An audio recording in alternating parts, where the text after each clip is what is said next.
Mid point theorem. Theorem कहती है the line segment joining the mid point of two sides of a triangle is parallel to the third side and it is also half of the third side. ठीक है, हमको book में यहाँ तक दिया होगा।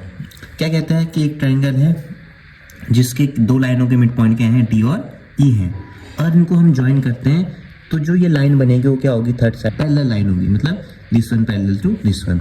इसका सेकंड पार्ट होता है कि जो ये लाइन होगी वो क्या होगी, इसकी हाफ होगी।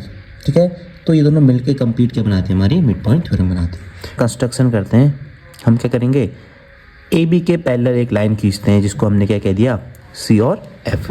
ठीक है, और ई डी लाइन को क्या किया मैंने, आगे बढ़ाया और कहाँ पे ज्वाइन कर दिया, एफ पे। इतना ठीक है, ये कंस्ट्रक्शन का पार्ट है। अब करते हैं प्रूफ। प्रूफ में हम सबसे पहले क्या करेंगे, एक ये वाला ट्रायंगल लेंगे ए डी ई, दूसरा ई सी एफ, इसको क्या कर देंगे, कॉन्ग्रुएंट प्रूफ करेंगे। कैसे, फर्स्ट नेमिंग दे दो इनको, angle 1, angle 2, angle 3, angle 4, this one equal to this one, vertically opposite, angle 1 equal to angle 2, parallel lines है ना, पैरेलल लाइन को कोई ट्रांसवर्सल क्या करती है, कट करती है, तो ये एंगल क्या बनेंगे, इक्वल बनेंगे। तो स्टार्ट करो, इन ट्रायंगल कौन सा, A D E and triangle E F C. First चीज क्या इक्वल है, एंगल 3 इक्वल टू एंगल 4, क्या होगा, वर्टिकली अपोजिट एंगल।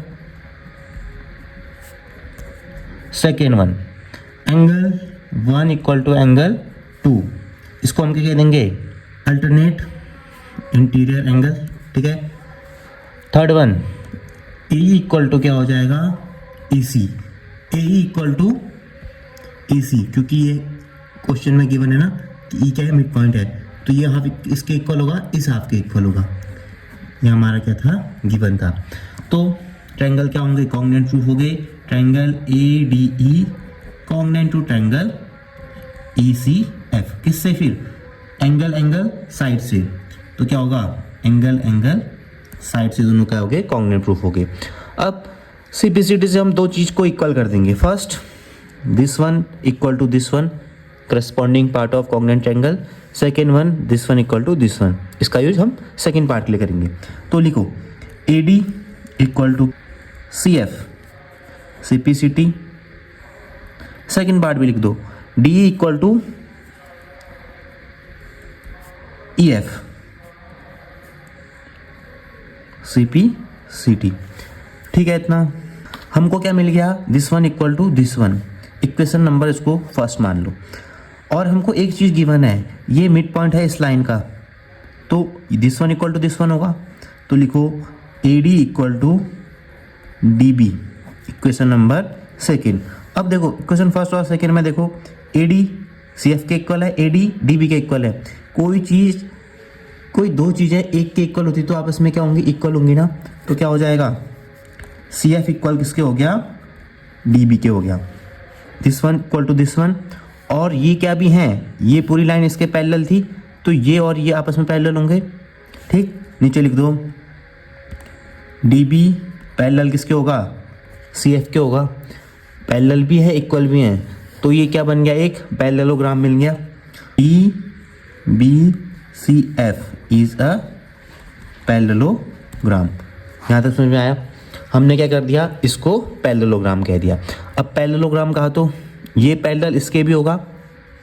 ठीक है, तो क्या हो जाएगा, so D F parallel to B C, D F parallel हो गया बी सी के, सो इसका ये पार्ट इसके पैरेलल होगा, सो क्या हो जाएगा, डी ई पैरेलल किसके हो जाएगा, बी सी के। पार्ट 1 प्रूफ हो गया। ठीक है, इतना। अब second part, first part proof हो गया। अब सेकंड पार्ट के लिए देखो, सेकंड पार्ट के लिए हम क्या करते हैं, हमको निकालना है D equal to half of B C. इसके लिए हम क्या करते हैं, देखो अभी मैंने कहाँ से, सी पी सी टी से क्या निकाला था, D F equal to E F, D F equal to E F. ठीक है, इसको लिख दो, D F equal to E F, अभी हमने फाइंड किया। अगला, अब पैरेललोग्राम है तो बी सी इक्वल टू क्या होगा, D F, B C equal to क्या हो जाएगा, डी एफ। और मैं डी एफ को क्या लिख सकता हूँ, डी एफ को क्या लिख सकता हूँ, D E plus E F, और ये दोनों आपस में क्या होंगे, इक्वल। अभी हमने सीपीसीटी से प्रूफ किया था, this one equal to this one, तो बी सी को क्या लिख दूंगा मैं, D E plus D E, ठीक है इतना। तो बी सी इक्वल टू हो गया 2 डी ई, और डी ई इक्वल टू क्या हो जाएगा, हाफ ऑफ बी सी। ये हमको क्या करना था, प्रूफ करना था सेकेंड पार्ट में।